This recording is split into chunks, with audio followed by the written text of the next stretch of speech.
Speaker, sir,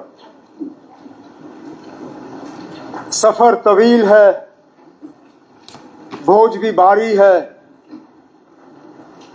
पर हर सूरत ये सफर जारी है, जारी है. With deep humility and unwavering resolve, I rise today to present my second budget as Finance Minister. It is a privilege to be entrusted with the responsibility of shaping the financial future of our land. This budget is not merely a ledger of figures, it is a fiscal compass, charting our path towards a brighter horizon. It lays strong foundations for an enduring economic growth, social harmony, and sustainable prosperity. As we embark on this shared journey, I invite every honourable member of this august House to come together and work collectively to build a strong and flourishing Jammu and Kashmir. The soul of Jammu and Kashmir has been forged in resilience and strengthened by hope. Through changing seasons and testing times, our people have stood firm, drawing wisdom from the past and courage from the future. Guided by this enduring spirit, our government is committed to transforming Jammu and Kashmir into a modern, progressive and economically vibrant region. Together, we will turn obstacles into stepping stones and aspirations into achievements. We are building a business-friendly ecosystem that invites innovation and investment, turning Jammu and Kashmir into a hub of enterprise and ideas. This vision has been shaped through wide-ranging consultations with elected representatives, industry leaders and stakeholders.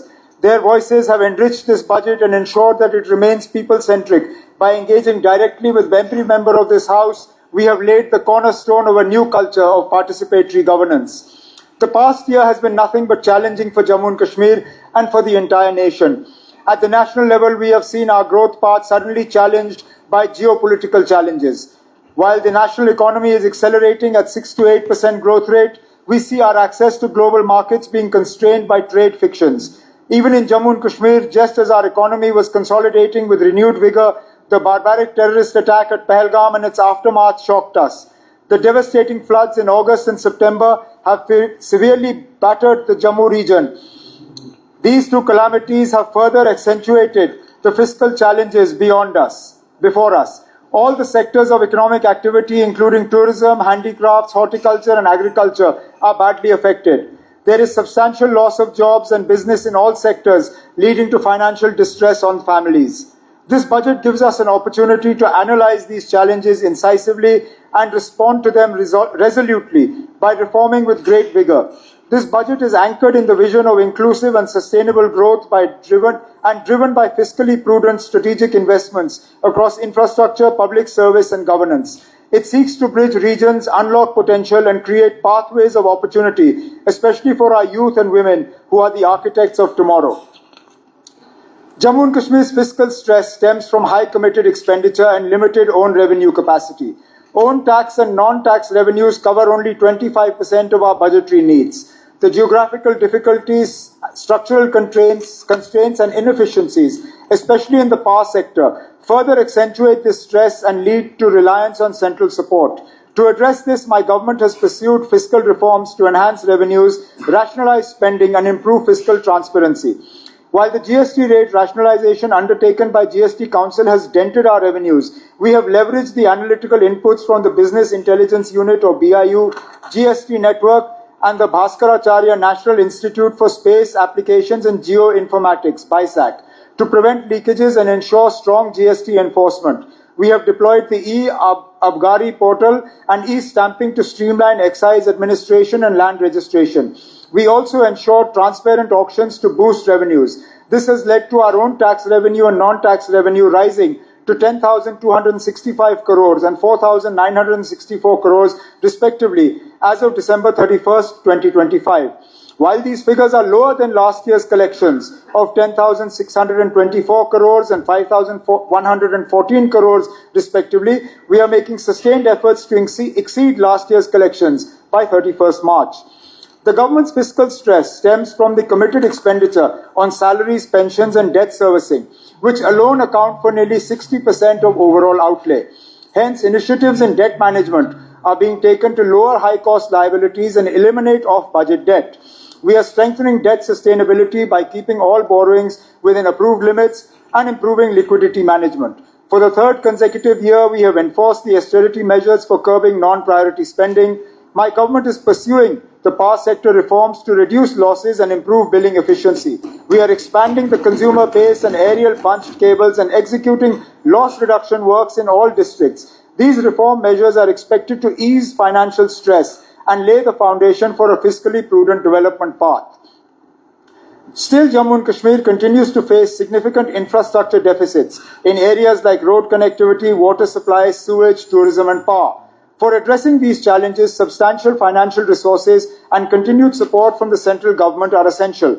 My government actively engaged with the central government to resolve our fiscal issues. I met with the Union Home Minister and Union Finance Minister on multiple occasions.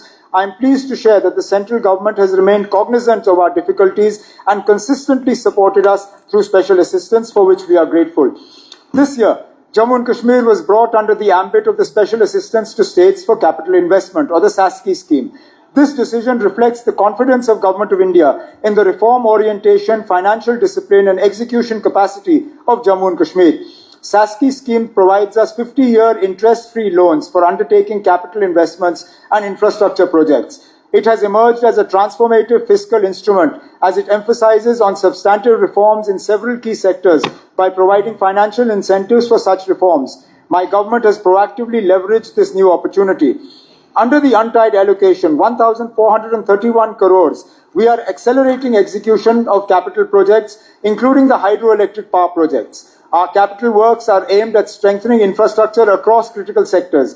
Recognizing the progress achieved and the effective utilization of funds by Jammu and Kashmir, the central government approved an additional allocation of 1,431 crores under the untied component. Building resilience and reducing disaster risk is now a critical priority under SASCI. After the devastating floods in the Jammu region, we ensured a detailed visit of the interministerial team and coordinated their inspections. My government submitted detailed reports and proactively pursued financial assistance with the central government, which has now approved further allocation of 1,431 crores for disaster mitigation and restoration works. We will utilize these SASCI funds for the creation of protective and preventive infrastructure and for strengthening preparedness. Under the reform components of SASCI, Jammu and Kashmir has undertaken far-reaching mining sector reforms, qualifying for incentive of 100 crores. Similarly, the land governance reforms was started to improve transparency, ease of doing business, and citizen trust. As on date, land records of 6,839 villages have been fully computerized. Cadastral maps of 6,464 villages are digitized. Over 68 lakh land parcels have been recorded and ULPIN has been assigned to 13.25 lakh parcels. The revenue court case management system is operational in 881 revenue courts, significantly reducing delays, disputes and inconvenience to citizens. These reforms helped us complete the digital crop survey and qualify for an incentive of 60 crores. Under the Naksha initiative, the aerial survey in Bishna town has been completed, thereby earning an incentive of 5 crores. Under urban planning reforms, a GIS-based data bank of industrial land has been integrated with the Indian Industrial Land Bank. Reforms such as land pooling, GIS-based planning, green buildings, flexible zoning, road rationalization, and amendments to building regulations have been undertaken. Based on these, my government has submitted a proposal for availing 454 crores under this incentive. I am happy to note that the fiscal consolidation measures, the persistent implementation of reforms, and the strategic capital investments are accelerating our economy. Our gross state domestic product, or GSDP, is estimated to grow from 2,36,059 crores in 23-24 to 2,62,458 crores in 24-25 and is projected to rise to 2,88,422 crores in 25-26, signaling a decisive leap in our GSDP. In 25-26, the primary, secondary and tertiary sectors are projected to contribute 20, 18 and 62% to GSVA respectively. Jammu and Kashmir's economy is estimated to grow at 11%. Driven by our sustained initiatives and strategic policy interventions, this positive GSDP trajectory has supported Jammu and Kashmir to tackle the aggravated fiscal challenges after the Pahalgam tragedy and the recent floods. With confidence in our direction and faith in our collective strength, I am certain that Jammu and Kashmir will emerge as a leading region of development, innovation, and opportunity. My government is working to strengthen administrative capacity, modernize civil services, ensure efficient recruitment, and enhance institutional infrastructure in Jammu and Kashmir. We have actively implemented Mission Karam Yogi, which aims to train civil servants through its role-based, competency-driven approach.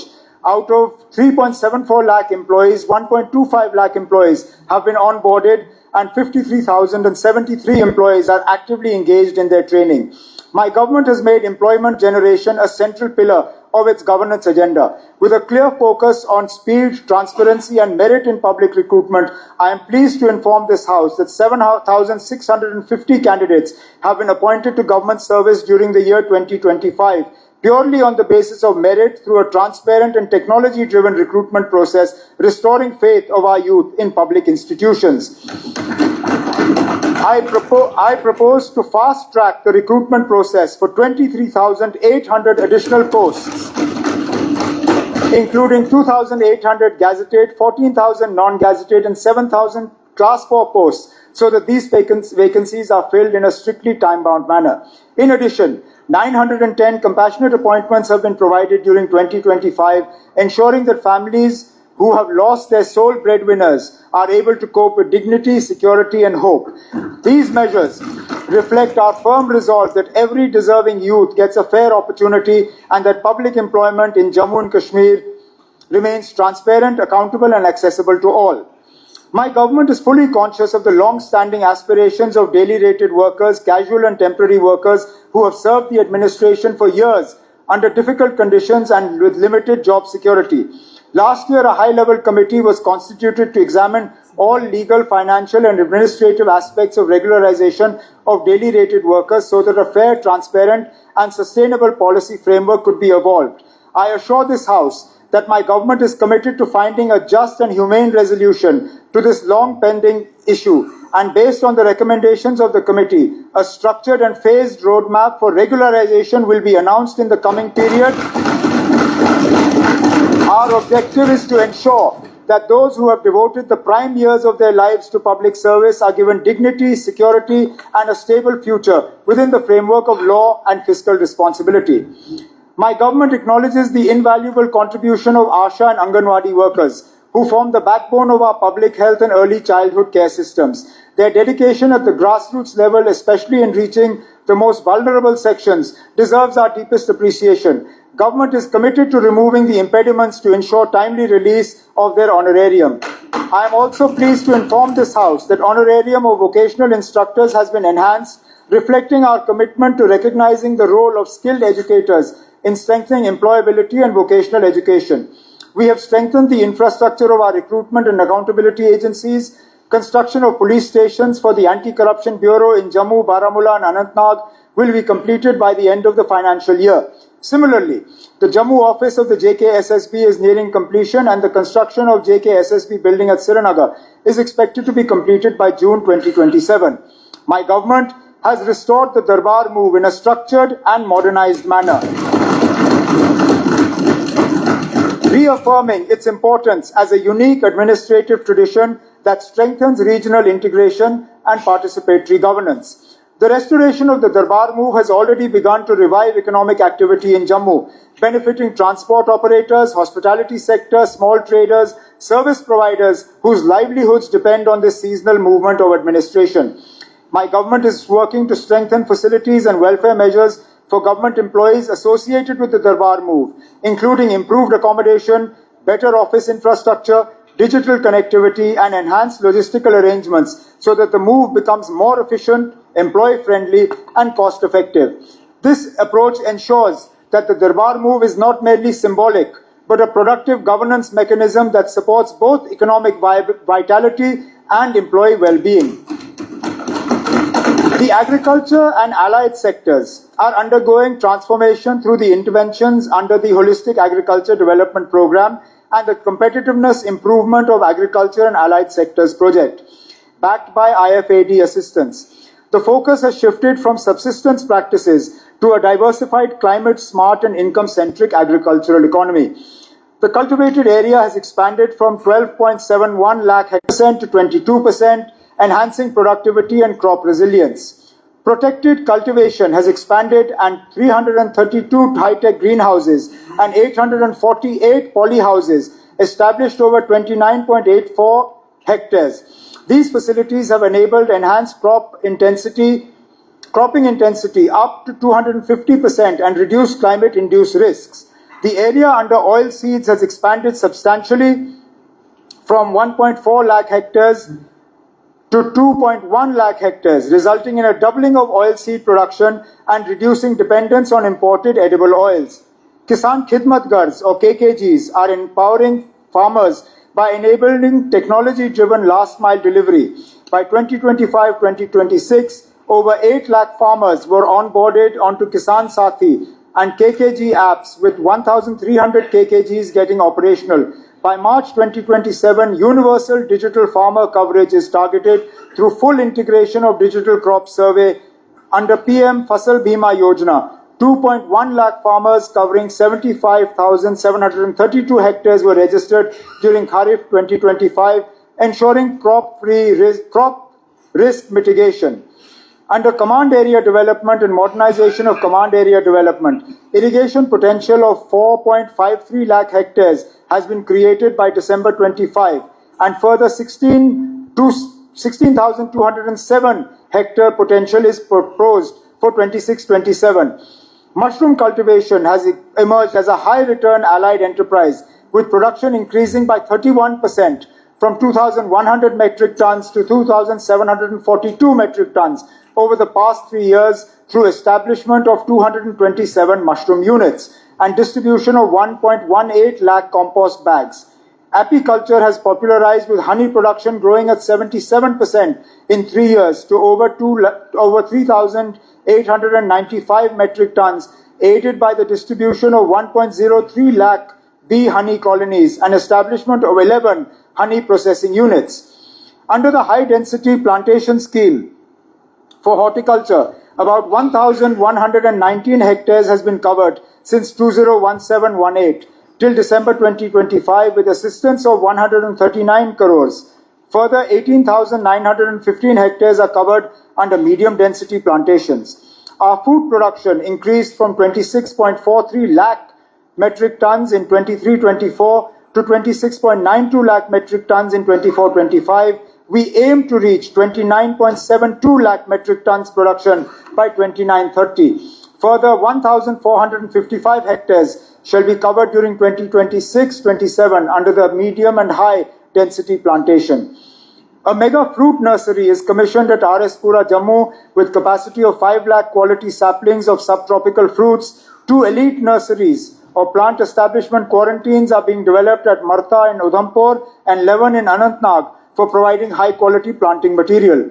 During the year 26-27, public and private sector nurseries aim to produce 8 lakh planting material and 17.84 lakh rootstock fruit plants.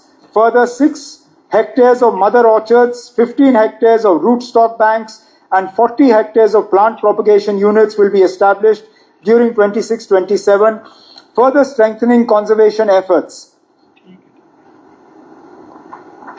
SCOS Jammu has established a state-of-the-art ex situ gene bank, becoming the 3rd institution in India with such a facility. The dairy and livestock sector has recorded robust growth, with annual milk production reaching 28.75 lakh metric tons, driven by systemic breed improvement, expanded artificial insemination coverage, and improved animal management practices. I am proposing setting up 7 milk processing plants of 1 lakh litre. 7 milk processing plants of 1 lakh litre per day capacity in Jammu and Kashmir, costing approximately 770 crores, funded through UT Capex and Government of India schemes. This scheme is going to benefit 11 lakh dairy farmers. My target is to take J&K in milk processing from the current 4% to 25% in the next few years. We are proposing a top-up subsidy of 15% under the Integrated Dairy Development Scheme for PMFME beneficiaries establishing milk processing. The formation of 4,000 new dairy cooperative societies, along with milk FPOs and self-help group clusters, will strengthen grassroots ownership and efficient procurement. To support this ecosystem, 40 bulk milk coolers, 40 testing labs, 200 Milko-Chill units, and 50 Insta-Chillers will be deployed. For transforming the dairy ecosystem, we will be expanding milk processing from 5% to 12% for enabling efficient handling of 10 lakh litres per day and enhancing productivity. This will boost organized dairy cooperative turnover from 407 crores to 1,898 crores annually, translating into an additional 300 crore income for 3 lakh farmers each year.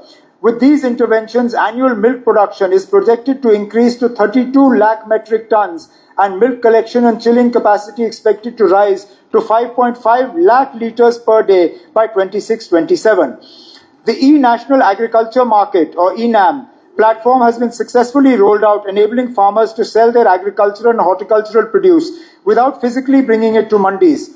Out of 19 wholesale mandis, 17 mandis are integrated with ENAM platform.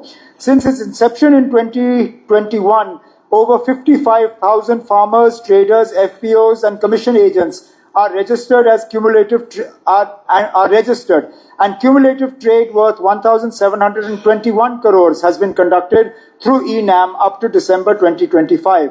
To further boost the poultry sector, we will establish 800 commercial poultry units and 50,000 backyard poultry units so as to produce approximately 250 million eggs. This will make poultry farming more remunerative and reduce dependence on imported poultry inputs. Further, fish production is expected to increase from 31,000 metric tons in 25-26 to 33,000 metric tons in 26-27, contributing to improved availability of fish and enhanced incomes for fish farmers.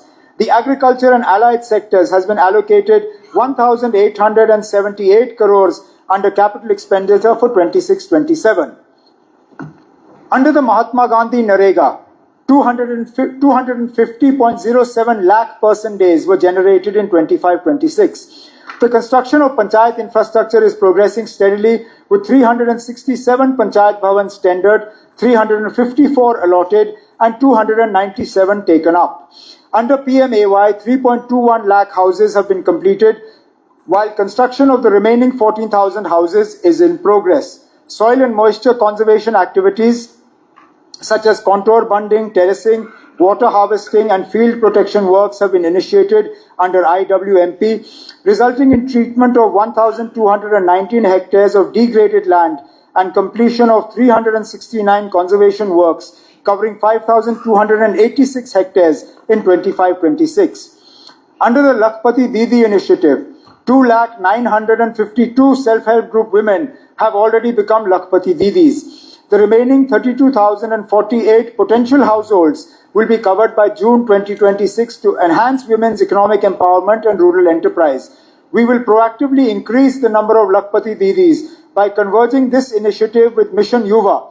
Under Umeed, 98,312 women farmers were trained in 25-26. JKRLM facilitated credit linkage for 13,103 self-help groups, amounting to 418 crore, benefiting 26,200 households. Capacity building under Rashtriya Gram Swaraj Abhiyan has trained 14,685 officers and officials, including panchayat secretaries. This year, 2025 was designated as J&K Green Mission to drive community-led environment stewardship and plantation. The rural sector has been allocated 3,456 crores under capital expenditure for 26-27, an increase of 40 crores from the revised allocation of 25-26. My government considers tourism as a key pillar of economic growth and livelihood generation in Jammu and Kashmir. Despite the challenges faced during the year, including the unfortunate Pahalgam incident and subsequent floods, Jammu and Kashmir recorded over 1.61 crore tourist visits in 25-26, reflecting the resilience and continued confidence in our destination. I propose to build a sustainable, inclusive and year-round tourism economy, balancing infrastructure development with environmental conservation and community participation. Our focus will be on developing new world-class tourist destinations, strengthening tourism circuits, and positioning Jammu and Kashmir as a global tourism brand with financial and technical support from the Ministry of Tourism, Government of India. Environmental infrastructure has been prioritized with sanctioning 3.2 million lakh MLD STP at Gulmarg and starting of upgradation of solid waste management plant. Similar measures are planned at Sonmarg for reinforcing protection of the fragile ecosystem. My government is also working on restoration of heritage sites and shrines through the Culture Department. This initiative will aim to preserve cultural identity, boost local economies through tourism, and strengthen community pride. For diversification of tourism towards winter sports, water sports, and adventure tourism, procurement and execution of supportive infrastructure is underway. Water sports facilities at Wular Manasbal and Bani Basoli are being developed. Sports tourism is also being promoted through strategic investments. The Kashmir Marathon and Jammu Marathon are placing J&K on the national and international sporting map. The second Kashmir Marathon 2025 with a 3-day expo recorded over 3,000 registrations with participation from 27 states and union territories and 11 countries. We garnered 2.11 crore in sponsorships and 0.20 crores in registration fees, validating its economic and promotional potential. In 2026, we will be organizing an international film festival in association with the National Film Development Corporation. This festival will bring world cinema to Jammu and Kashmir, promote cultural diversity, and stimulate the local economy. We have launched J&K Tourism mobile app for offering verified real-time information, integrated booking services, and AI-based assistance. This will become the entry point for tourists, providing comprehensive support and boost business opportunities for local hotels and entrepreneurs. The homestay policy addressed peak season accommodation shortages while empowering local households. We have established over 1,600 registered homestays in Kashmir Division and 300 plus in Jammu Division. We have partnered with J&K Bank to provide concessional assistance for such homestays, which will be popularized through our portals and J&K Tourism mobile app. Skill development and entrepreneurship form a core pillar of government's employment strategy in Jammu and Kashmir. We intend to launch a skill mission to equip our youth with superior skills. For this, skill and entrepreneurship framework will be developed, covering foundational skilling, internships, and industry-ready technical skilling. The mission will emphasize upgradation of polytechnics and ITIs, on-the-job training opportunities, and lifelong learning. The tourism and youth affairs sector has been allocated 472 crores under capital expenditure for 26-27, an increase of 61 crores from the revised allocation of 25-26. My government accords high priority to the preservation, restoration, and promotion of our rich cultural and heritage assets, which are central to the identity, history, and tourism potential of Jammu and Kashmir. During 26-27, provision has been made for completion of all ongoing projects under Phase 1 of the Heritage Revival, Restoration, and Maintenance Scheme, and for fast-tracking the execution of approved projects under Phase 2 and Phase 3. I further propose to ensure comprehensive coverage of heritage conservation, including execution of heritage projects of the Tourism Department across Jammu and Kashmir and the value-based restoration of the Mughal-era Nishat Garden in Srinagar. I also propose to expedite the modernization of the SPS Museum, strengthen and modernize the public library network, and expand inclusive cultural infrastructure through establishment of new cultural centers at Bandipur, Shopaiya, Anantnag, Kishtwar, Udhampur, Poonch, and Budgam.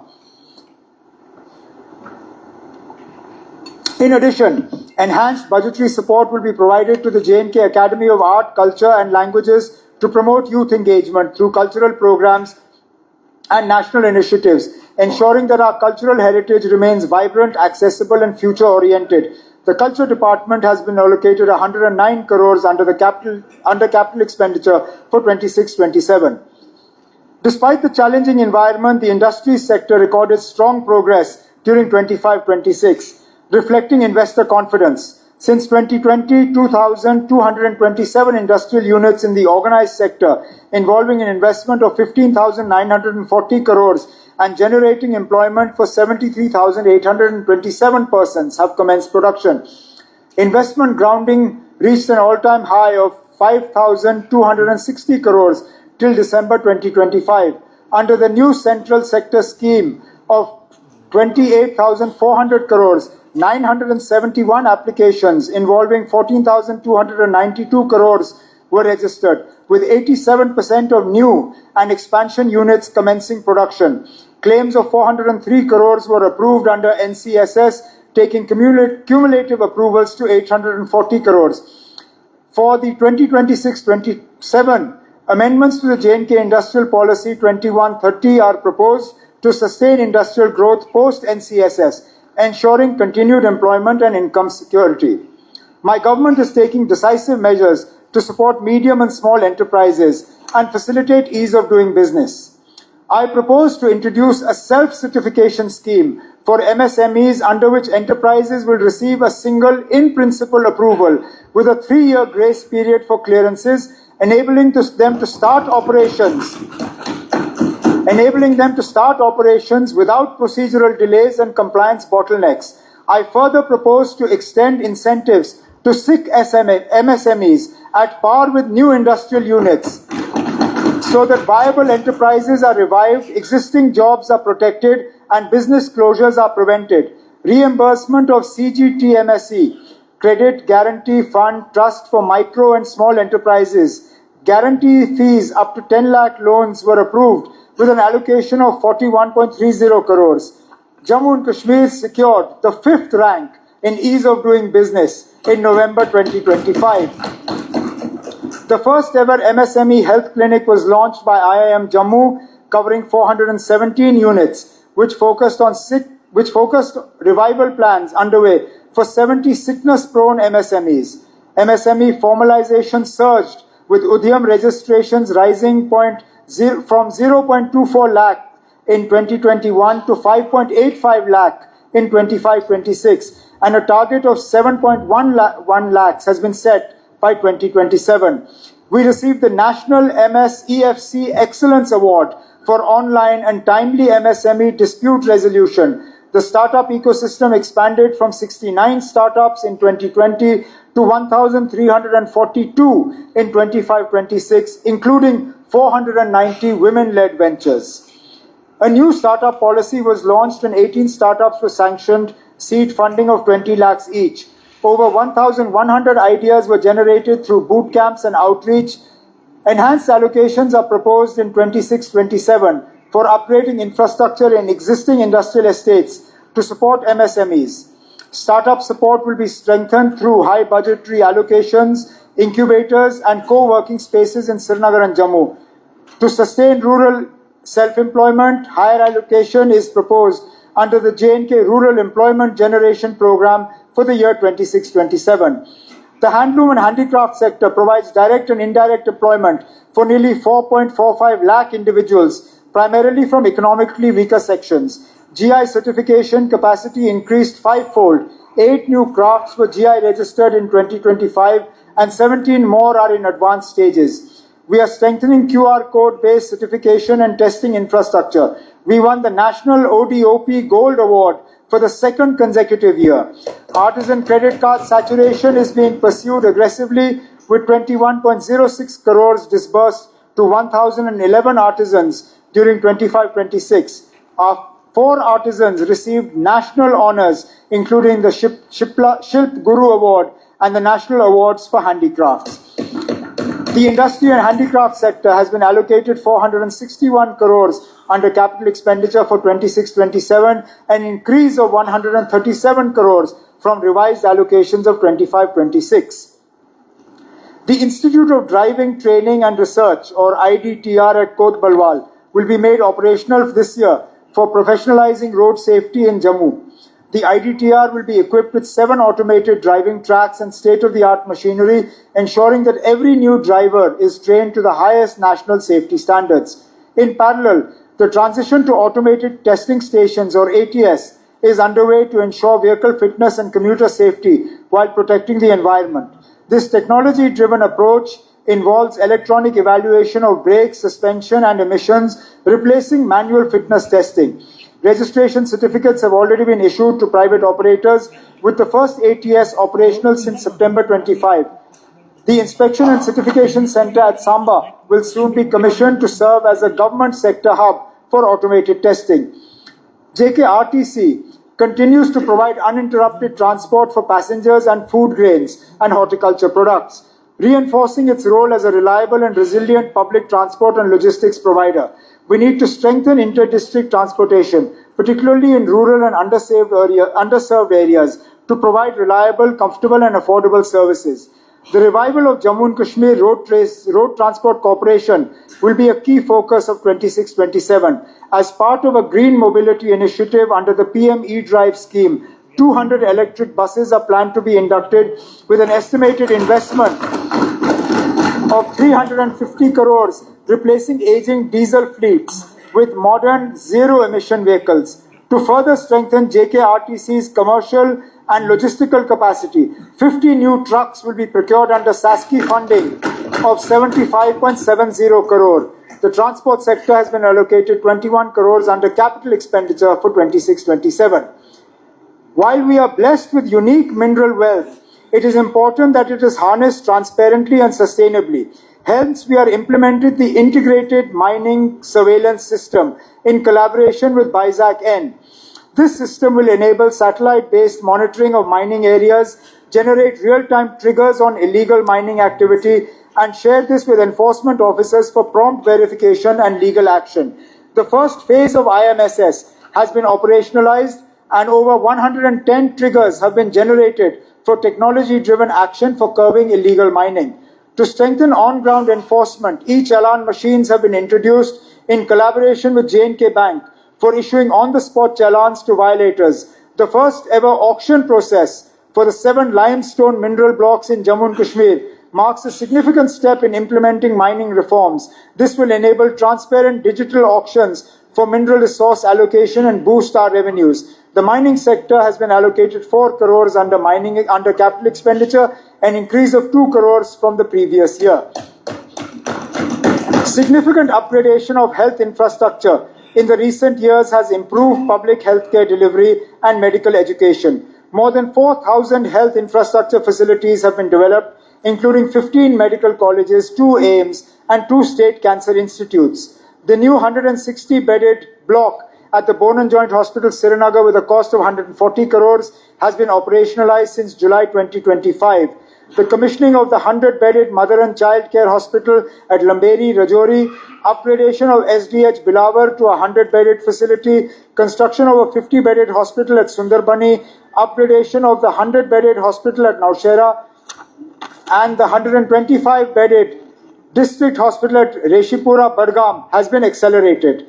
To strengthen diagnostics, the process for installing 1.5 Tesla MRIs in the new GMCs and 3 Tesla MRIs at GMC Jammu, GMC Srinagar and SKIMS has been initiated. Installation of CT scan machines is underway in major hospitals like DH Badgam, SSH Srinagar, DH Punch, SMGS Jammu, CD Hospital Jammu and SMHS Srinagar. This initiative will be further expanded.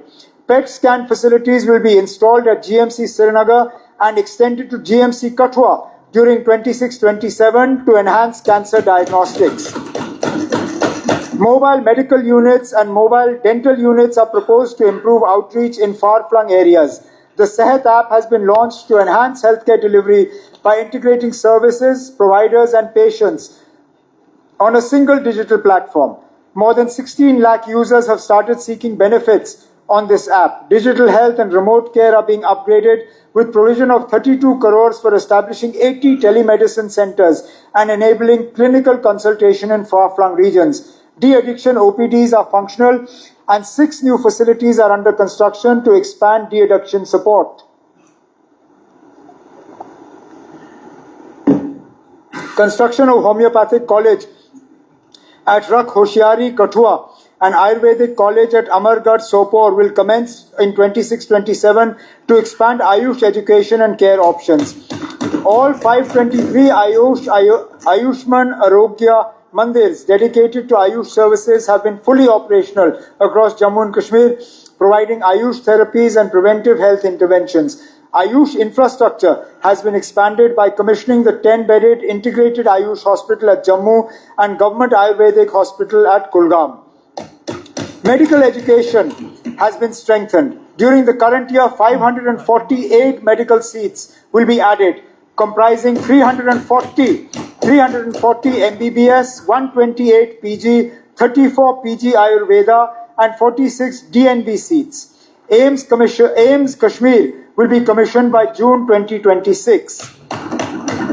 GMC Srinagar and GMC Jammu have each been allotted 20 additional MBBS seats. Further, GMC Doda, GMC Anantnag, GMC Baramulla, and GMC Kathua have been allotted 50 additional MBBS seats, thereby expanding pool of medical professionals. Quality nursing education will be enhanced through creation of trained manpower in 10 nursing colleges. With the unprecedented approval of 240 MBBS and 120 PG seats, infrastructure of all GMCs will be strengthened in the financial year 26-27 with a budget of 216 crores.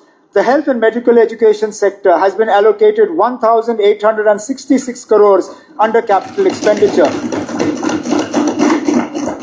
Path-breaking reforms have been undertaken in the education sector to ensure comprehensive implementation of the national education policy. To strengthen early childhood education, pre-primary classes have commenced in 15,550 schools. We provisioned 30 crores for establishing 5,000 kindergartens with child-friendly infrastructure. In 25-26, 1,735 kindergartens were set up, 7,672 schools received child-friendly furniture. Additionally, 188 modern kindergarten buildings costing 122 crores have been sanctioned under Samagra Shiksha. School infrastructure is being upgraded with 396 schools being developed as exemplar schools under PM Shri. Further, 762 additional classrooms worth 160 crores have been approved. To promote future-ready learning, ICT facilities will be established in 2,036 schools. 4,200 smart classrooms are being commissioned under Samagra Shiksha and PM Shri. Innovation capacity is being expanded with the ongoing 172 Atal Tinkering Labs and proposed 500 ATLs. Skill-linked education and governance reforms are progressing in parallel. Vocational education has been introduced in 554 schools with 2,294 vocational trainers. Further, 2,214 vocational trainers are under implementation. Teaching capacity is being enhanced with 594 lecturer vacancies being referred for recruitment. Further, 2,217 schools are being solarized. To enhance monitoring and learning outcomes, district Vidya Samiksha Kendras are being set up for educational analytics. The reforms launched by our government have led to significant improvements in school education results in 25-26, with Class 10 and Class 12 pass percentages reaching roughly 85%, marking one of the best performances in recent years. Key improvements include increased high-performing girl student passing rates of 86% and a notable rise in government school performance. My government is undertaking crucial initiatives in higher sector education to make our youth skillful and competitive. The 4-year undergraduate program is being universalized in all degree colleges. Records of 34.50 lakh students of class 10, 11 and 12 have been uploaded on DigiLocker by JK Bose as part of the Digital Transformation Initiative. Additionally, 74 government degree colleges were upgraded with NAC accreditation to enhance quality of education infrastructure in Jammu and Kashmir universities is being strengthened with support under RUSA 1 and 2. The key initiatives and priorities of the Higher Education Department will aim at development of classrooms, laboratories and libraries for universities, colleges, and improvement of autonomous affiliated colleges and development and upgradation of their sports infrastructure.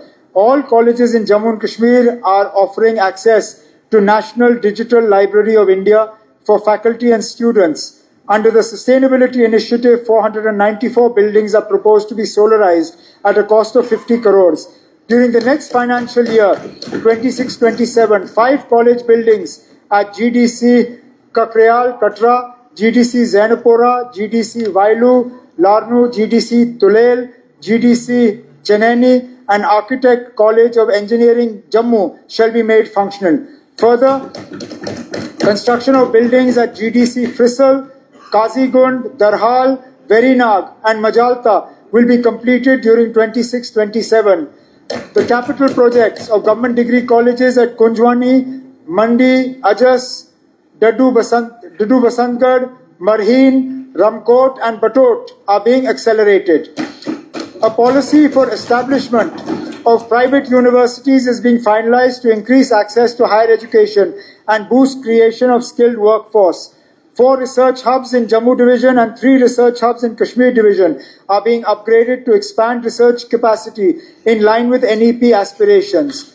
To build a stronger research ecosystem, 22 lead research colleges have been identified for equipping them with laboratories and academic infrastructure in alignment with NEP standards. The school and higher education sector has been allocated 1,513 crores under capital expenditure for 26-27.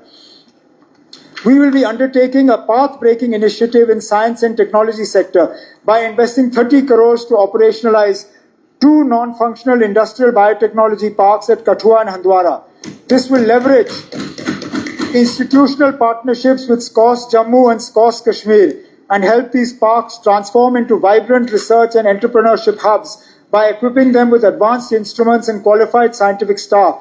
This biotechnology innovation ecosystem will generate 1,000 crores in economic value and create high-value scientific jobs. Under PM Kusum, 5,000 solar agriculture plants have been installed, covering nearly 14,000 acres with capacity of 14 megawatts. This will result in annual average savings of about 18,000 rupees per farmer. An allocation of 20 crores is proposed under PM Kusum 2.0 for expansion of solar-powered agriculture pumps to reduce diesel consumption. In the government sector, 2,725 buildings have been solarized with capacity of 39 megawatts, yielding substantial fiscal savings. Further, 13 small hydropower projects with capacity of 35 megawatts are under implementation through IPP mode. To ensure inclusive clean energy transition, I propose saturation of 100 tribal villages as solar villages.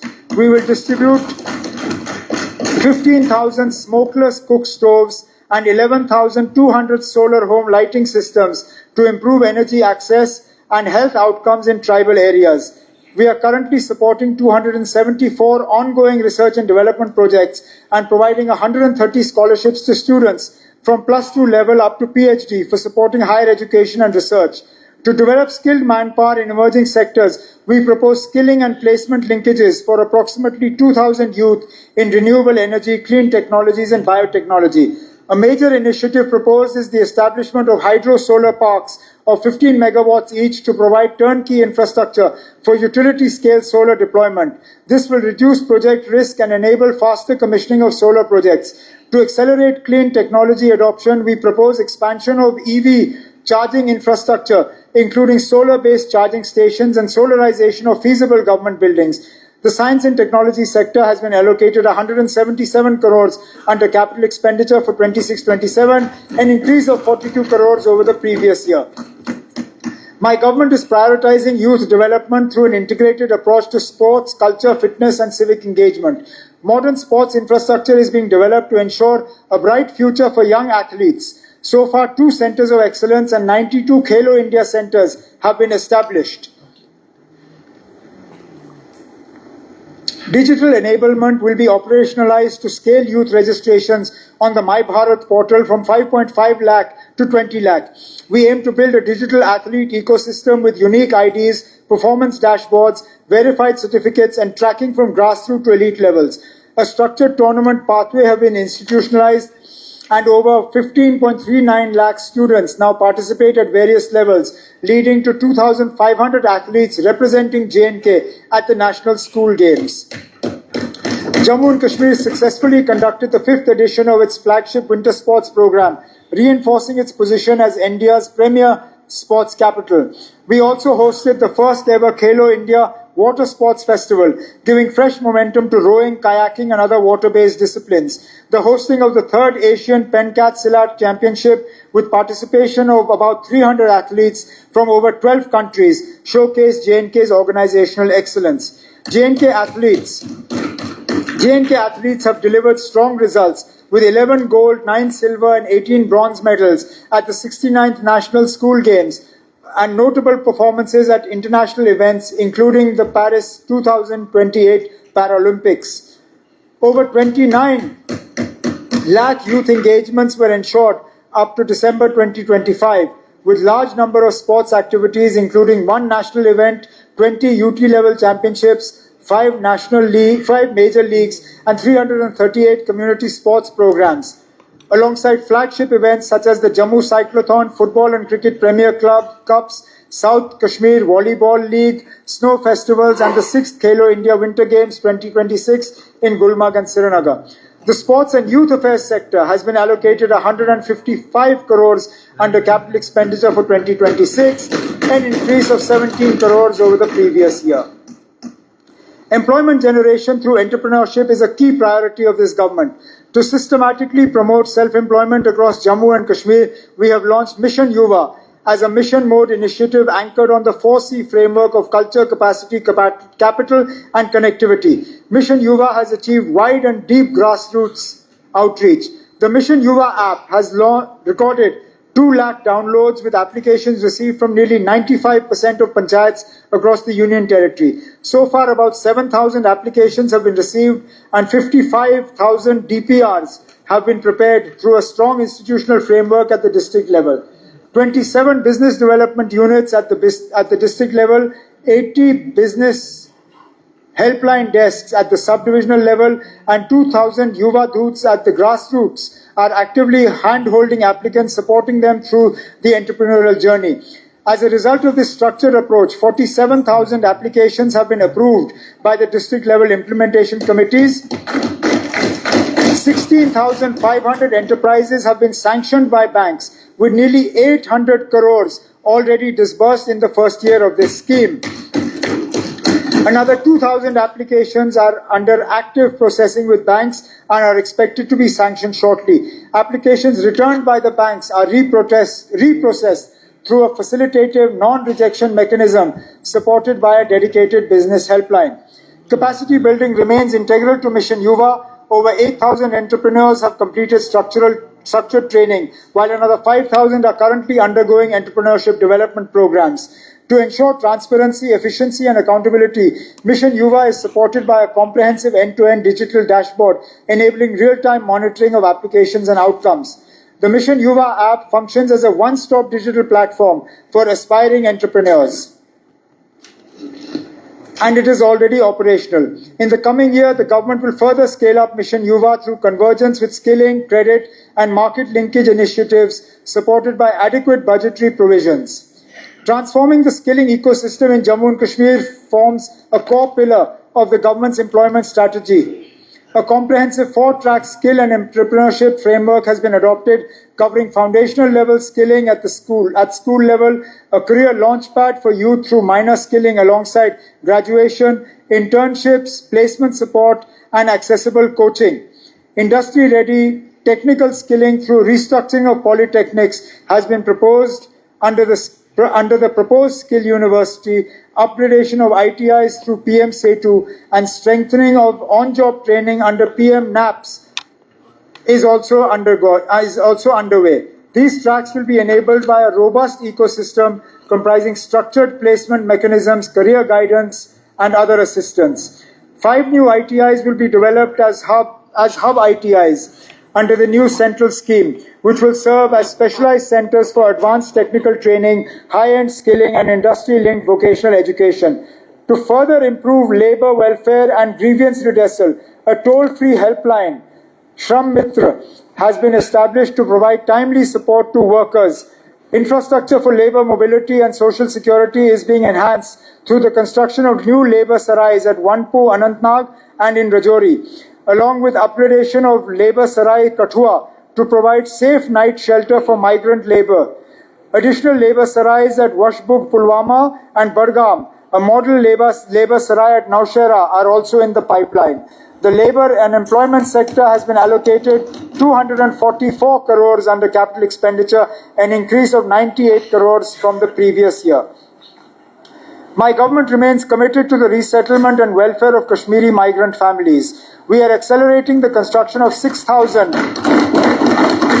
transit accommodations for Kashmiri migrant government employees. As on date, out of 4,096 completed flats, 3,250 flats have been allotted. During the current financial year, 944 flats have been completed, and we propose to complete the targeted 1,200 flats during 26-27. The POJK Bhavan at Suketar, Jammu is targeted for completion during 26-27. Once completed, it will emerge as a powerful tribute to resilience of the displaced persons from POJK and West Pakistan. Multi-purpose community hall at Jagti Mini Township, Jammu will soon be commissioned to advance the welfare of migrant communities. My government also remains firmly committed to ensuring dignified living conditions and seamless access to essential services for migrant families. In this direction, we aim to improve the civic and utility services in migrant colonies at Jammu and all transit camps. We aim to extend the benefits of Ayushman Bharat or the Sehat health insurance scheme to migrant families. We will strengthen the digital service delivery to simplify and expedite access to essential documentation for migrants. A dedicated online platform has been established for issuance of key certificates for migrants and for registration and grievance redressal related to migrant properties. I am pleased to share that through this digital initiative, over 1.64 lakh domicile certificates, 36,541 migrant certificates, 2,325 RBS certificates, 1,597 EWS certificates, and 2,789 income certificates have been issued to Kashmiri migrants. Additionally, 14,619 registration certificates have been issued to Kashmiri migrants and displaced persons from POJK, ensuring employment for the migrant community. Smart PDS has been initiated for rollout in 26-27 to strengthen service delivery, curb leakages, and enhance transparency in the distribution of essential commodities across Jammu and Kashmir. As an important measure of social protection, the government has started providing 10 kg of free ration per person to all AAY beneficiaries from 1st April 25, thereby ensuring enhanced nutritional support for the most vulnerable households. Additional food grains are already being supplied free of cost to eligible AAY beneficiaries as promised. Further, fair price shops are being upgraded to improve accessibility and streamline distribution, reinforcing our commitment to an efficient, inclusive, and citizen-centric food security architecture.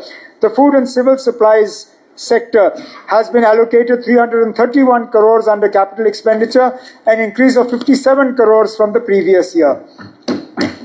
My government aims to enhance tribal welfare in a holistic fashion by strengthening their education, housing, rural infrastructure and livelihoods.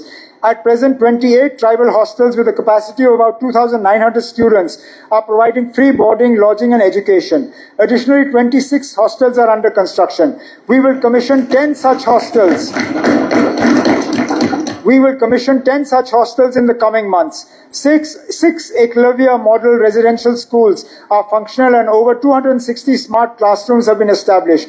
Pre-metric and post-metric scholarship schemes continue to benefit ST students and improve retention and educational access. Under the Dharti Abha Janjatiya Gram Utkarsh Abhiyan, 393 tribal majority villages across 20 districts have been covered, with 39.21 crore released during 25-26 for infrastructure and allied works. Livelihoods are being strengthened through 1,500 mini sheep, goat and dairy units, along with 10 milk villages and 3 milk chilling plants. For nomadic transhuman tribes, 7 transit accommodation units are under construction along migration routes, of which 2 are already complete. Janjatiya Gaurav Divas was celebrated at Mender in Poonch district, a frontier border district of India, on the 15th of November 2025 to commemorate the 151st birth anniversary of the revered tribal freedom fighter Shri Birsa Munda. The Tribal Research Institute at Khimbar, Srinagar is supporting evidence-based policy through surveys, baseline surveys, etc. The Forest Rights Act cells are being established at UT and district levels with an outlay of 3.77 crores to ensure effective implementation of forest rights. The tribal affairs sector has been allocated 235 crores for capital expenditure for 26-27. We have expanded social security coverage for vulnerable and financially distressed households through the ISSS and National Social Assistance Program. In 25-26, the scale of pension was enhanced and new eligible members were added. My government increased the monthly pension rates from Rs 1,000 to Rs 1,250 for beneficiaries below 60 to 1,500 for those 60 to 80 and to 2,000 for those 80 and above. The number of elderly persons, widows and persons with disabilities covered by social pensions was increased from 7.35 lakh in March 2024 to 10.19 lakh in January 2026. Of these, 8.83 lakh beneficiaries are under the integrated or the ISSS and 1.3 lakh are under the NSAP. The annual pension outlay was enhanced from 1,209 crores to 1,755 crores, ensuring greater financial security and dignity for most vulnerable citizens. We will work with the central government to increase the disability pension further by 25%, benefiting over 1.62 lakh pensioners. In 2025-26, the financial assistance under the marriage assistance scheme was enhanced from 50,000 to 75,000 rupees for poor girls from AAY families. The earlier requirement of being an 8th class pass was also relaxed to saturate the coverage of the scheme for all eligible girls. As a result of these reforms, the number of beneficiaries increased from 26,000 in 24-25 to 44,302 in 25-26, with expenditure amounting to 234 crores as of December 2025. Inclusive education will be strengthened through special schools for specially able children at Baramulla and Anantnag. The composite home at Nainil Anantnag will soon be operational. The halfway home at Gandarbal will strengthen rehabilitation and reintegration services. The SC/ST building at Muthi is scheduled for inauguration in April 2026. My government is committed to strengthening financial security for girl children through the Ladli Beti scheme. Since its inception, the scheme has grown from just 16,095 beneficiaries in 17 to 1.92 lakh girl coverage enrolled by late 2025. Under NRLM, 96,000 self-help groups have been formed, mobilizing over 7.84 lakh rural households to foster savings, credit access, and enterprise development. We have successfully implemented free ridership for women on all government-owned public transport, including smart city e-buses and JKRTC services from April 2025. The ridership of women in such buses has jumped substantially, providing secure, green and convenient transport for women. This has been a path-breaking reform, making J&K one of the few regions in the country to operationalize zero-fare travel for women. The social welfare sector has been allocated 170 crores under capital expenditure. We have witnessed the devastation caused by natural calamities in the recent past. Hence, the government is emphasizing on disaster mitigation and preparedness. For building resilience to future disasters, my government has, for the first time, started building a disaster risk mitigation fund with an initial corpus of 39 crores. I am pleased to share that the guidelines for the disaster risk mitigation fund are being finalized. Under the National Landslide Risk Mitigation Program, 6 priority projects have been identified for undertaking timely mitigation measures. The Sakoon 2.0 platform has been digitized. The entire disaster relief process, replacing manual procedures with an end-to-end online system. Relief disbursement timelines have been reduced from 5 to 6 months to 15 to 20 days, ensuring transparency, accountability, and direct benefit transfer. The disaster management sector has been allocated 351 crores under capital expenditure for 26-27. To enhance institutional capacities and policy framework, we have partnered with IIM Jammu to make the Center for Innovation and Transformation in Governance operational. It has started work on skill development plans, PPP policy, FTI policy framework, etc. Jammu and Kashmir has made significant progress on sustainable development goals, and as per Niti Aayog's SDG India Index, Jammu and Kashmir has emerged as one of the fastest improving UTs in the country for sustainable development goals. The planning sector has been allocated 331 crores under the capital expenditure for 26-27, an increase of 16 crores from the revised allocation of the previous year. We have developed a forward-looking power sector plan to achieve round-the-clock electricity supply for all consumers by 27-28. This strategy addresses generation, transmission, distribution, and reforms for ensuring sustained energy security and long-term financial viability. We have started taking decisive steps on all these dimensions. 4 major hydro projects, Pakaldul, Ratle, Kiru, and Kwar, with a combined capacity of 3,014 megawatts, are under rapid execution. We have leveraged the SASKI funding to provide our share of equity for these projects in an accelerated fashion. We have finalized a comprehensive renewable energy policy for 26-27 encompassing solar, wind, rooftop wind, and battery energy storage systems under PM Surya Ghar Muft Bijli Yojana. 16,816 households have been solarized to provide free and clean electricity. Further, government buildings have been solarized aggressively. I am happy to inform the House that the Ministry of New and Renewable Energy has sanctioned the installation of rooftop solar systems of 2 kilowatts each at 2.22 lakh AAY households under the RESCO model.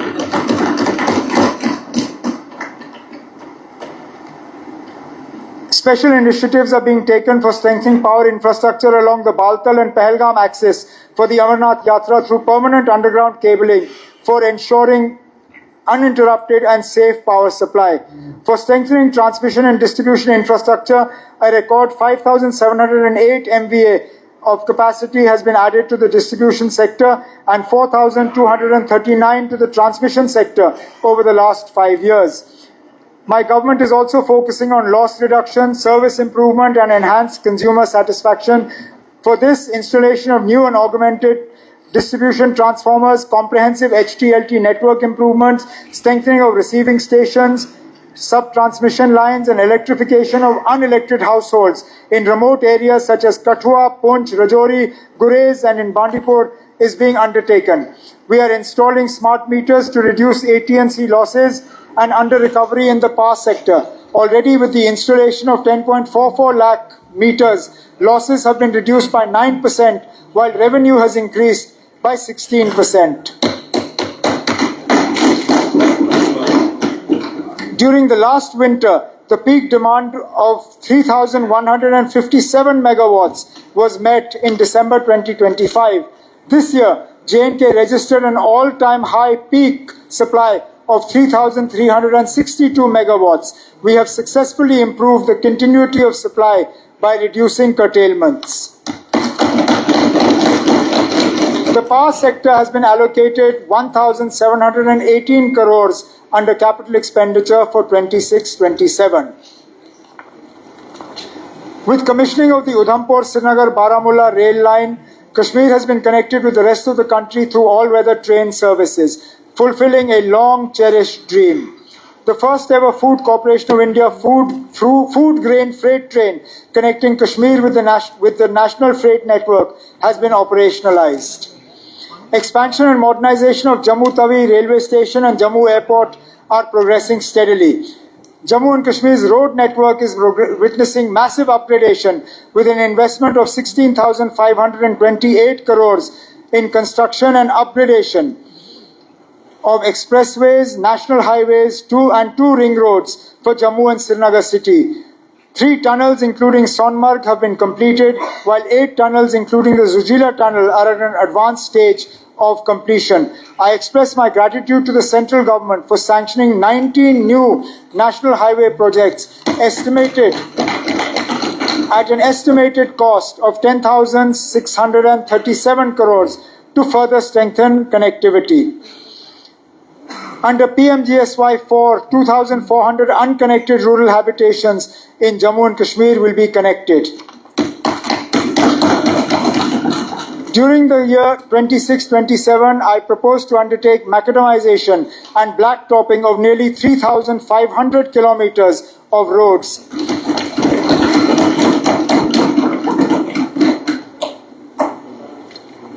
This will be achieved through multiple flagship programs, including PMGSY, Central Road Fund, Infrastructure Fund, NABARD, Cities and Towns, Pothole-Free Roads, SASKI and other programs. Smooth and more reliable road connectivity is what we have promised and what we will deliver. The public works sector has been allocated 4,061 crores under capital expenditure, an increase of 333 crores from the revised allocation of last year. In fulfillment of the commitment to provide clean tap water to every household under the Jal Jeevan mission, more than 15.62 lakh rural households, or 81%, have been successfully provided with piped water connection. Additionally, Har Ghar Jal certification has been achieved in 867 villages, marking significant progress towards universal water coverage. We will work with the central government to expedite the ongoing JJM works after verifying due diligence and source sustainability of all works. A water supply project at AIMS Avantipur costing 54.58 crores will create 1,600 KLD capacity for operational needs. Work on phase 2 for drawing surface water from Jhelum and water supply project at AIMS Vijaypur have also achieved significant progress. Under UT CAPEX, 393 water supply schemes have been completed out of the planned 810 schemes, improving potable water access. Additionally, the Lar Canal project in Ganderbal, costing 25 crores under NABARD RIDF 30-24-25 is under execution. The Shapur Kandi Dam project has made significant progress since 22nd September 25, regulated gravity flow of water has commenced, with the canal presently conveying approximately 150 cusecs. My government has significantly expanded irrigation coverage under the Command Area Development Program, benefiting over 2.25 lakh hectares of cultivable land and extending irrigation access through ongoing projects. I am happy to note that the department has received central funding in flood control sector, which was pending for the last few years. To improve water efficiency in rain-fed and vulnerable areas, activities under the watershed development component of PMKSY 2.0, including land leveling, contour bunding, check dams, farm ponds and drainage lines, are being implemented. The Jal Shakti sector has been allocated 2,558 crores under capital investment. My government accords high priority to sustainable urban transformation through improved civic services, affordable housing, environmental management, and institutional reforms. 227 smart city projects have been commissioned to give a massive fillip to urban infrastructure in Jammu and Srinagar. 200 e-buses are now operational. 200 additional e-buses are being procured. To strengthen wastewater management, new SBM projects are being undertaken, new STPs are being created, and a cluster-based approach is being adopted. Under Amrut 2.0, 90 projects in water supply and sewage sector worth over 1,000 crores have been approved, of which 17 have been completed and 67 are under execution. Bioremediation of 28 lakh metric tons of legacy waste is targeted for completion in our major cities. For integrated waste management, Srinagar city has been selected under CIT IIS 2.0 program. An action plan of 67 crores has been formulated for 700 TDP pre-processing unit. Under pollution abatement of water bodies, projects amounting to 358 crores have been undertaken. In the sphere of urban planning, 25 Class 2 towns have been approved for GIS-based master plans with assistance of 22 crores under Amrut 2.0. Housing for all remains a key priority under PMAYU 1.0. 42,585 beneficiaries stand approved, out of which 34,734 dwellings have been completed. Under PMAY 2.0, 26,582 applications have been registered, of which 2,522 houses have been sanctioned.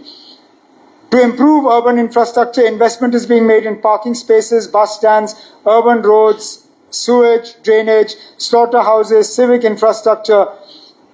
Multi-level car parking facility construction is underway in Jammu, Ramban, Doda, Udhampur, Kishtwar, Kathua, Samba, Riyasi, Shupaiyan and Bandipur. Additional parking projects at Baramulla and Vijaypur bus stand and bus stands at Bandipur and Samba are also in the pipeline.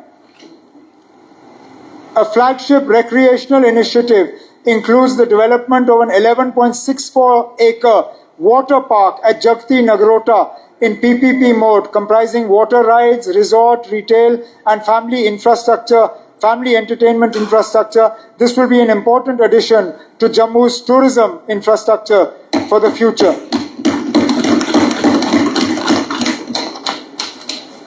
Integrated Command and Control Center has been made live with integrated data center, intelligent traffic management, emergency response system, environmental sensors, etc. The housing and urban development sector has been allocated 2,809 crores under the capital investment. My government aims to ensure efficient and accessible justice delivery through the development of quality judicial infrastructure, construction of a new High Court complex in Srinagar. The mega project of 908 crores will be accelerated during the financial year 26-27, strengthening judicial infrastructure. Our government is steadfastly pursuing the construction of the state-of-the-art legislative complex in Jammu to replace the century-old facility at the Civil Secretariat. We have also started implementing the National E-Vidhan application project. It is being operationalized in phases. The NEVA project will include procurement of network equipment, desktops and other IT equipment to make the assembly functioning truly paperless. The government remains committed to establishing a national law university in J&K to advance legal education, promote research and contribute to institutional reforms. The Law and Parliamentary Affairs sector has been allocated 257 crores under capital expenditure, an increase of 17 crores under the previous year.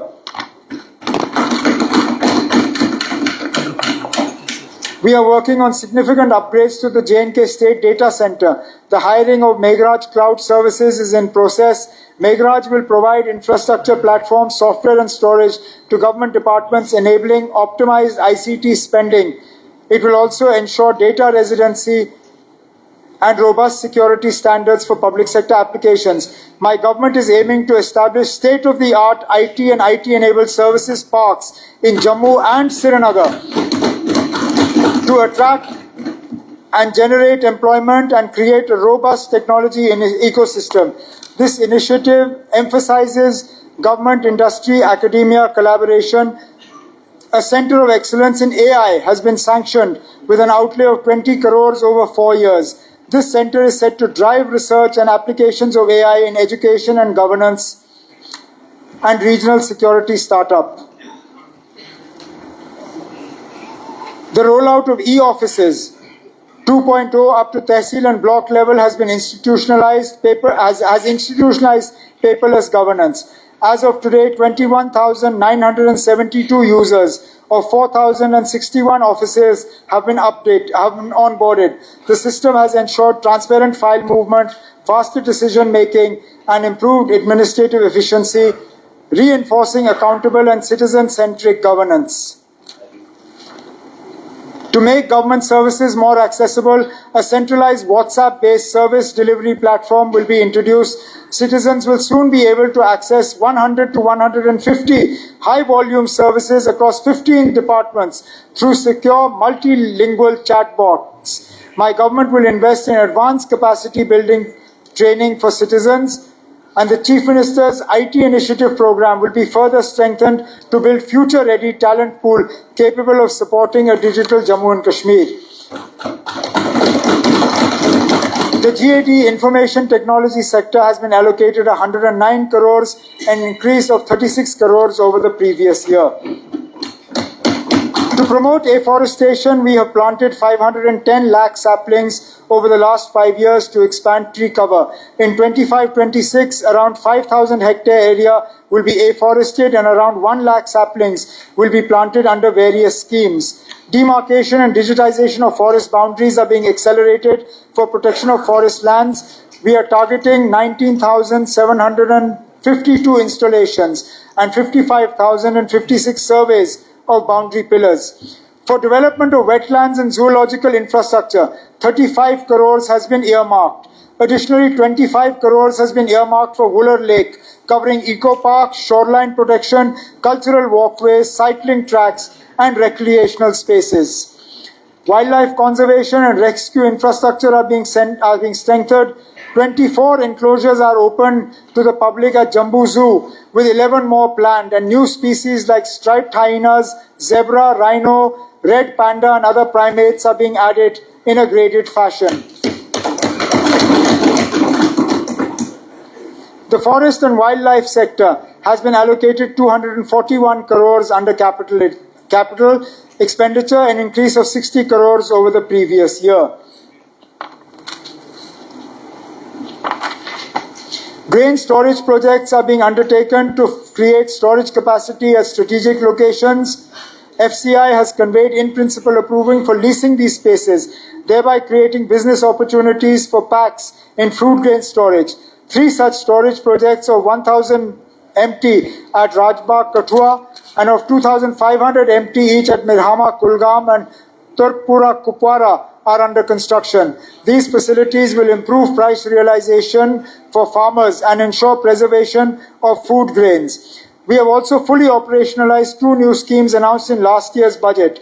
The cash credit limit scheme for packs will enhance the working capital availability and enhance timely disbursement of short-term credit to farmers. Similarly, the Cooperative Infrastructure Fund has been created to provide dedicated financial support for building and upgrading cooperative infrastructure.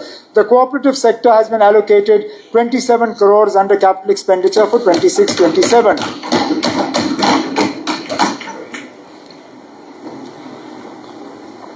Having outlined the sector-wise priority and budgetary allocations of my government, I now turn to a set of focused initiatives which will directly touch the lives of our people.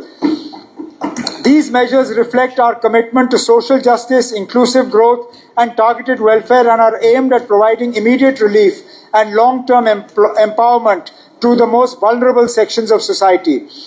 My government will enhance budgetary support to the Jammu and Kashmir Trade Promotion Organization to actively promote handicrafts and handloom products through regular buyer-seller meets, creating direct market linkages between local artisans and national and international buyers.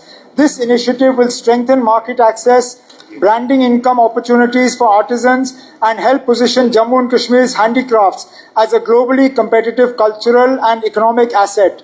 I am happy to share that we have received financial support of up to 200 crores for the construction of Unity Mall. It will serve as the craft bazaar, providing permanent platform for local products, handicrafts, handlooms, and traditional enterprises from all states and UTs. Under the third component of SASCI, Jammu and Kashmir was allocated 210 crores, which have been leveraged for providing our share of eligible CSS schemes. My government has made rapid progress in financial management reforms by smoothly transitioning all centrally sponsored schemes from treasury mode to Sparsh. We have also mandated the use of Aadhaar-based payments for all DBT CSS. Under Sparsh module rollout, 151 SNA accounts have been opened with Reserve Bank of India. The cyber treasury is fully operational. Sanctions of over 2,500 crores were received and over 23,000 bills have been processed. I propose the modernization of the accountancy training institutes at Srinagar and Jammu with a cost of 10 crores under SASCI framework. My government has submitted a proposal for availing 350 crores under this incentive to build long-term institutional capacity. This initiative will place Jammu and Kashmir among the leading states and union territories in digital financial governance and marks our commitment to a transparent, corruption-free and citizen-centric financial system. My government is fully aware that a number of posts in far-flung and difficult areas remain persistently vacant due to challenging living and working conditions. This affects service delivery in critical sectors such as health, education and administration. I wish to inform this august House that my government is actively contemplating a structured incentive scheme for employees posted in such remote and hardship areas.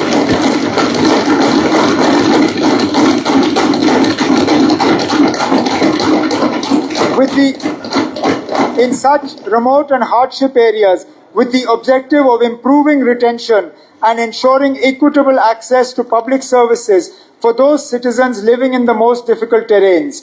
This initiative will aim to balance the employee welfare with effective governance so that no region of Jammu and Kashmir remains underserved due to staffing constraints.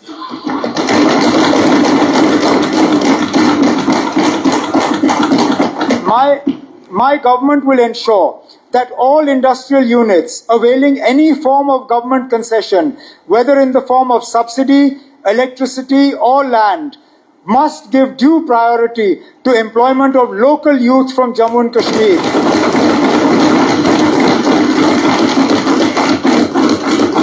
So that industrial growth directly translates into jobs, skills and income opportunities for the residents of Jammu and Kashmir.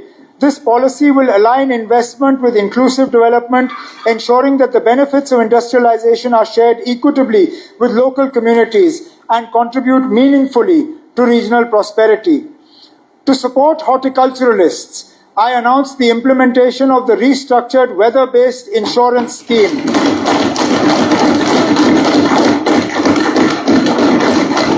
Or the RWBIS in J&K for apple, traditional and high density both, saffron in Kashmir division and mango, lychee and saffron in Jammu, which the sum insured would be 6,594.93 crores.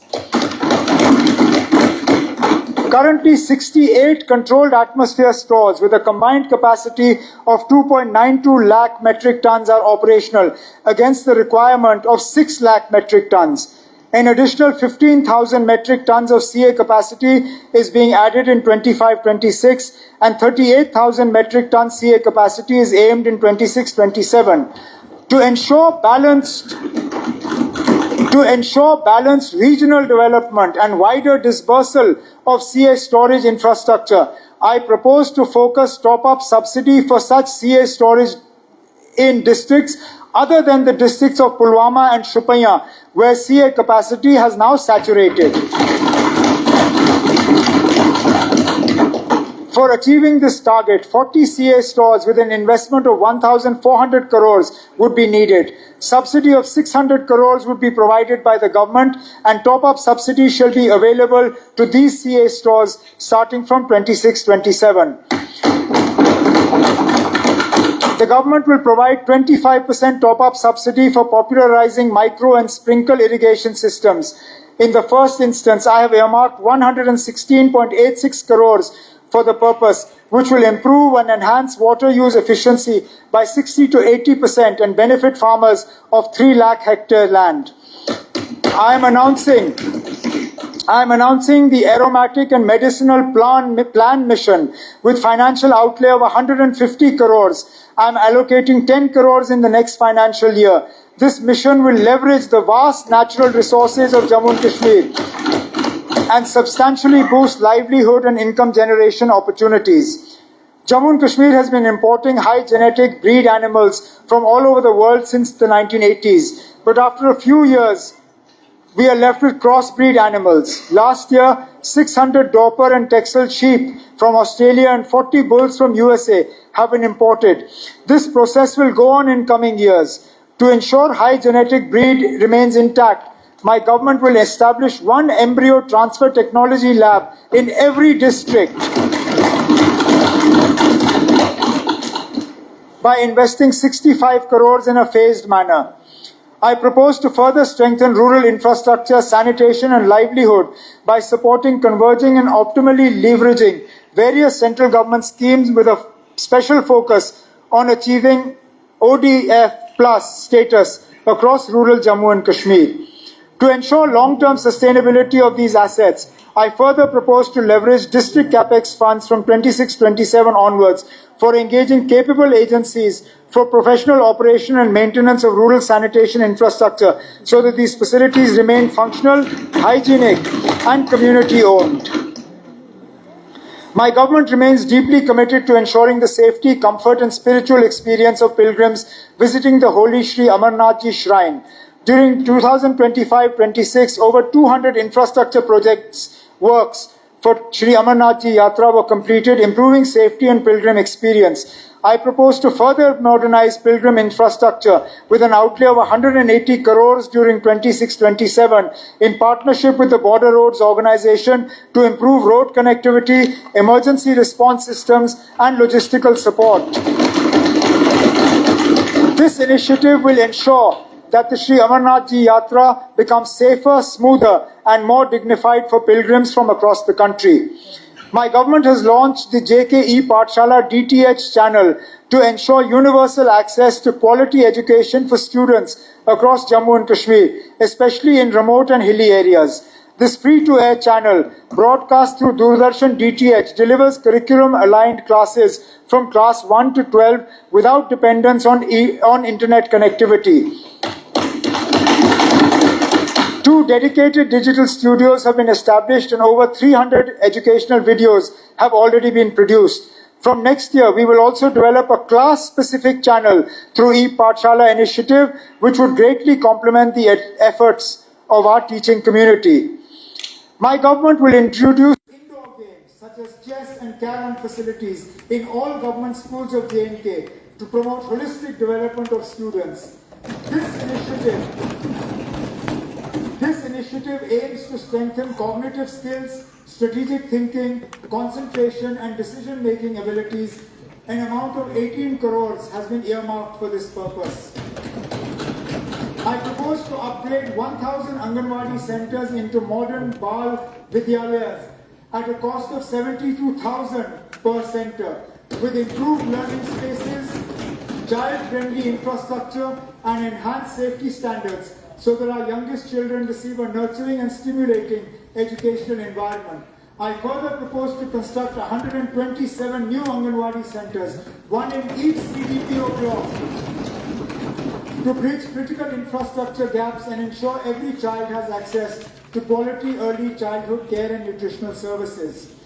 I propose an outlay of 70 crores for scholarship support to over 3 lakh tribal students, covering 2.82 lakh pre-metric and 17,000 post-metric scheduled tribe students, so that no tribal child is deprived of education due to financial hardships. To promote forest-based livelihoods, 100 Van Dhan Vikas Kendras are being set up under the PM Van Dhan Yojana with an outlay of 15 crores. I propose to further promote tribal homestays in tourism potential areas with financial support of 5 lakhs each per unit to create sustainable income opportunities and community-based tourism models. A pilot community platform for tribal artisans and clusters is being launched with 50 lakhs to improve branding and market access. The extension block of Laldev Hospital in Srinagar will be commissioned in 26-27 at a cost of 180 crores to augment gynecology and obstetrics capacity with 108 additional beds and an NICU facility. We will also introduce the IVF facility in Laldev Hospital. The construction of a 249-bedded mother and child care hospital at GMC Anantnag will be initiated in 26-27. I further propose to establish full-fledged emergency medical departments in all government medical colleges over the next 2 financial years to ensure round-the-clock trauma care, rapid emergency response, and improved survival outcomes for accident victims and critical patients. Cardiology services are being strengthened with the inauguration of 2 new cath labs at GMC Anantnag and Jammu. With further funding, 17 critical care blocks, 2 100-bedded and 12 50-bedded are under construction. I propose to strengthen advanced cardiac care services in Jammu and Kashmir by establishing cath labs at Government Medical College Rajouri and Government Medical College Baramulla during 26-27 at a total cost of 30 crores. A cath lab at GMC Doda for the Chenab Valley will also be taken up. The Food Safety Organization will be strengthened through enhanced testing facility and funding to safeguard public health. In recent years, Jammu and Kashmir has witnessed a concerning rise in the incidence of cancer, posing a serious public health challenge for our people.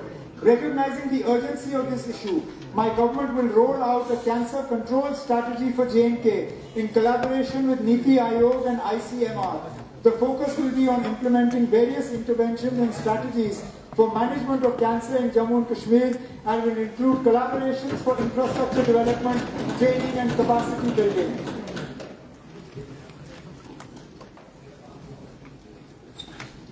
To strengthen peripheral healthcare systems and enhance quality and availability of medical services, my government will implement a time-bound action plan for upgradation of medical services in peripheral medical colleges based on the recommendations of a high-level committee already constituted for this purpose. The focused upgradation will lead to a significant qualitative improvement in healthcare delivery, reduce referrals on tertiary hospitals, and ensure specialized medical services reach people closer to their homes. I propose to establish 2 dedicated emergency and accident hospitals, one at Uri and another at Punch, to strengthen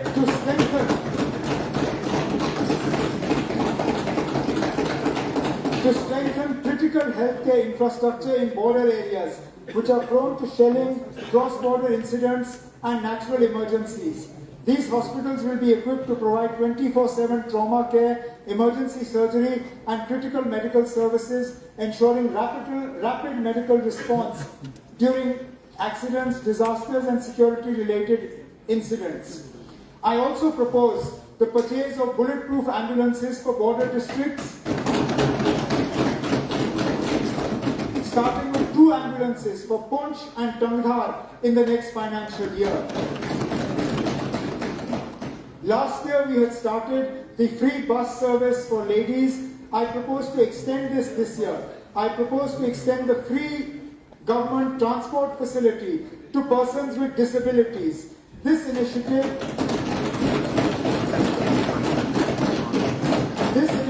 will allow persons with disabilities better access to mobility. As a measure to ensure a strong social protection framework, I propose to provide full free waiver to all students belonging to AAY families studying in government schools from class 9 to class 12 who are not covered under any other education-related scholarship scheme. This measure will ensure that no child from the poorest household is forced to discontinue secondary education due to financial constraints. The scheme will have a high-impact investment in human capital with minimal fiscal burden. To promote equitable access to higher education for the poorest youth and prevent dropouts at the college level due to economic hardship, I propose to extend full fee waiver to undergraduate students from AAY families studying in government degree colleges who have not received any scholarship assistance under any other scheme. This will ensure that poverty does not become a barrier to academic aspiration. I propose to introduce a sponsorship scheme covering 6,000 orphan children who have lost both parents or their sole breadwinner, having no stable source of income and are not receiving any such benefit from the Mission Vatsalya framework. Each child under this will receive a monthly sponsorship of 4,000 rupees through direct benefit transfer.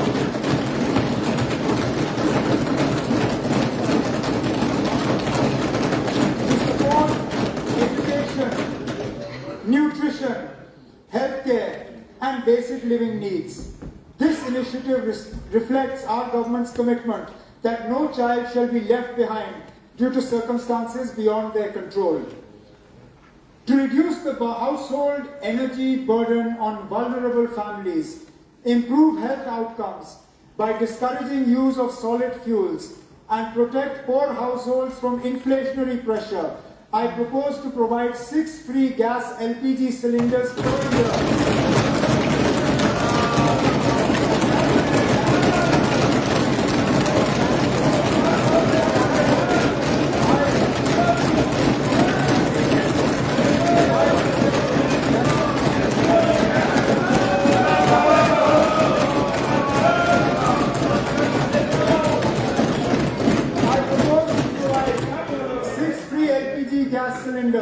Per year to all AAY households of Jammu and Kashmir, covering the poorest of the poor.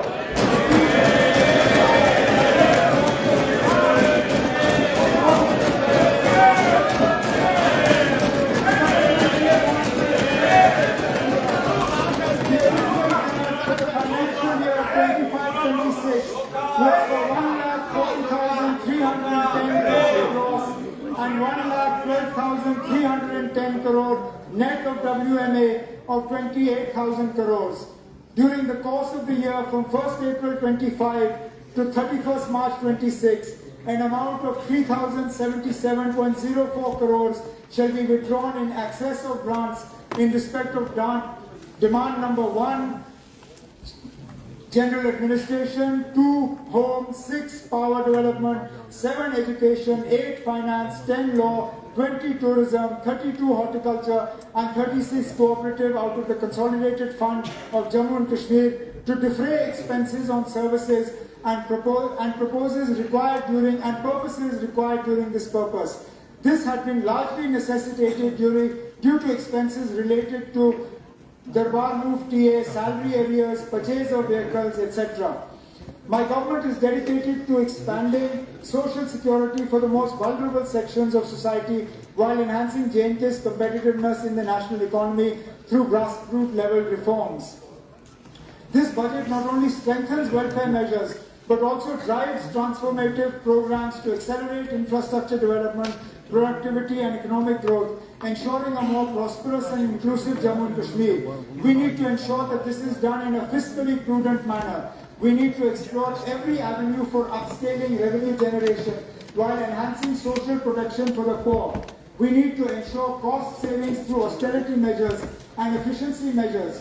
We must also improve the impact of public expenditure by leveraging scale, competitive and private initiative. Hence, it is proposed to reduce the rebate on high-speed diesel by 2 litres. This will rationalize the price of high-speed diesel and encourage shift towards cleaner technologies. Even with this reduction of rebate, the high-speed diesel price in Jammu and Kashmir will still be lower than in our neighbouring states like Punjab, Haryana, Himachal Pradesh and Delhi. For 26-27, the total gross receipts are estimated at 1,27,767 crores, including the provision for ways and means advances and overdraft of 14,000 crores. Given these receipts, the total gross expenditure is estimated at 1,27,767 crores. The total net budget estimates for fiscal 26-27 are 1,13,776 crores, excluding the provision for ways and means advances and overdraft. This includes 80,640 crores and 33,127 crores under revenue and capital expenditure respectively under the budget estimates for 26-27 and 90,018 crores and 23,749 crores as expected revenue receipts and capital receipts respectively under budget estimates for 26-27. The own tax revenues, both tax and non-tax are estimated at 31,800 crores. In addition to this, 42,752 crores is to flow as central assistance and 13,400 crores as CSS to Jammu and Kashmir. The tax GDP ratio was projected at 7.5% for 25-26. The tax GDP ratio is projected at 6.6% for 26-27. Fiscal deficit for the year 25-26 was estimated to be 2.98%. This was substantially lower than 5.5% in 24-25. The fiscal deficit for the year 26-27 is estimated to be 3.69%, which is substantially higher than 3.63% in 25-26. GDP for the year 25-26 has been projected at 2,88,422 crores, which showed a growth of 9.5% over the previous year. GDP for the year 26-27 has been projected at 3,15,822 crores, indicative nominal GDP, which shows a growth of 9.5% over the previous year. Honorable Speaker, sir, with these words, I commend the budget for the financial year 26-27 of Jammu and Kashmir to this August House for consideration.